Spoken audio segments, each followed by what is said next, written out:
Why is it the nun? Why is it always the nun when it comes to the birth of the Antichrist? Why can't it just be a regular Joe Schmo or Jane Schmo? God, poor nun!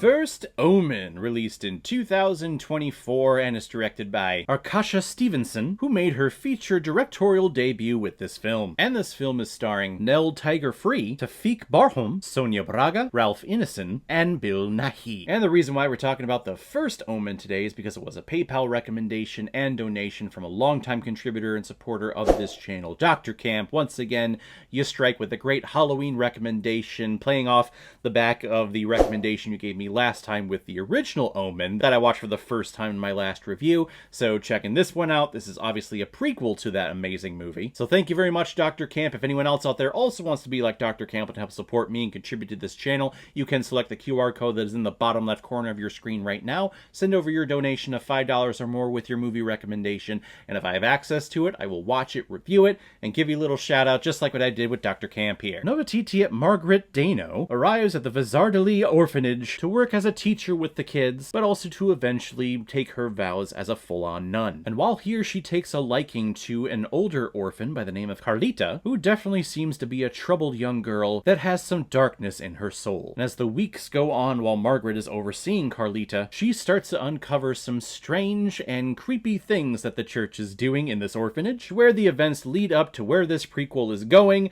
and that is to the original Omen film from 1976. And if you've seen that movie, or if you know what that movie is about, which is the birth of the devil's son, the Antichrist, you can probably get a sense of what this movie is about and the events that you're going to see in here. You gonna see some devil fucking? No, I'm only kidding. You don't really see it.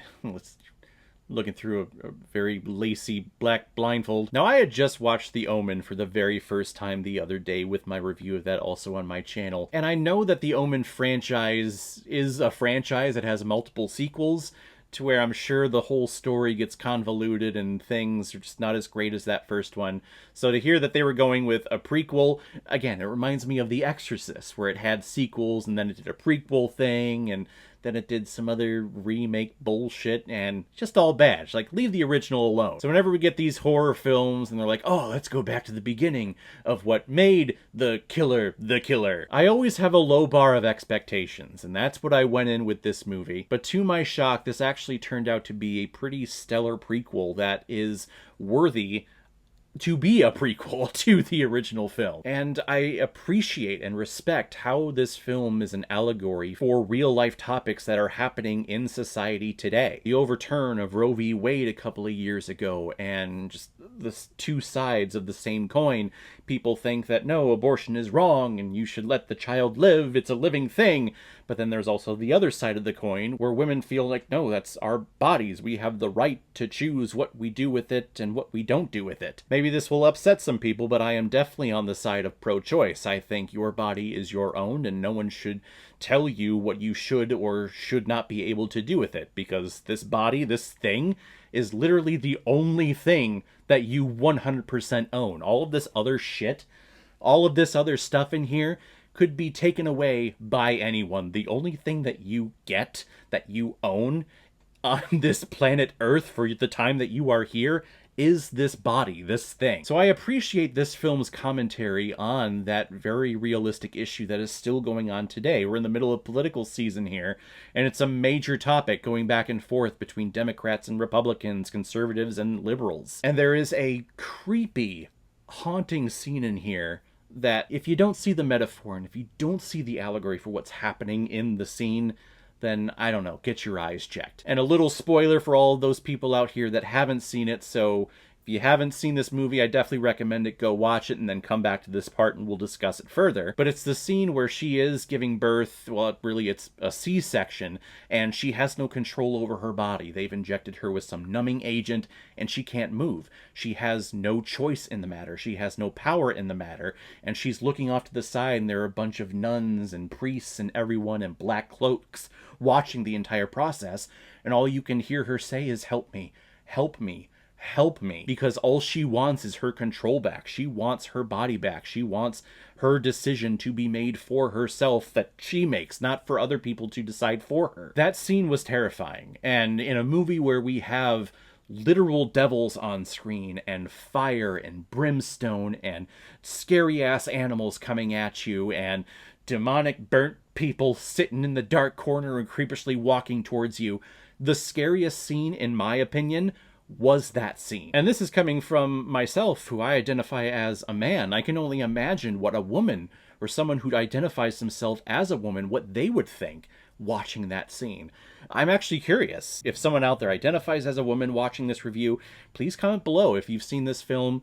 What did you think during that scene? I don't know, for me, it was absolutely terrifying. And Nell Tiger-Free, who I don't recall seeing in anything else, I guess she's worked in a couple of seasons of Game of Thrones, but I do not remember her as an actress in that show. She's wonderful in here. The entire film is all on her. Maybe there's like 2% of the movie that's not dedicated to something that she is doing. The rest of the time, it's her. And the situations that we find her character in here, this is very ambitious and this is very brave, especially for this being like your first major film that you're a part of, to have scenes where you are being strapped down and having a forced C-section. After a car accident, her body starts contorting and having this devilish, spastic, almost like body reaction dance. I can't really describe it, to where we see her water breaking. It's a brave-ass performance, and she should be commended for it. She did a wonderful job here. And I think this movie plays perfectly and flows perfectly into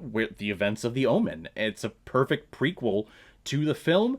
Now, there are some aspects, things that happen in here that I don't recall the original Omen film regarding, so I don't know if these aspects... Well, I guess I told everyone spoilers, so the twin, the daughter, who's the daughter Antichrist or whatever, I don't know, does she play a part in the sequels to The Omen?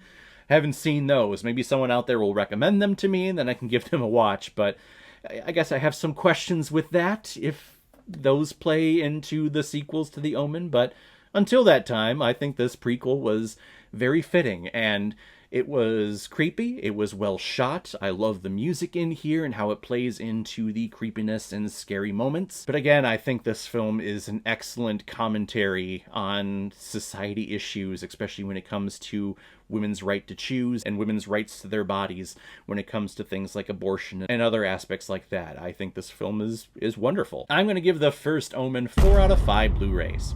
I like it a lot.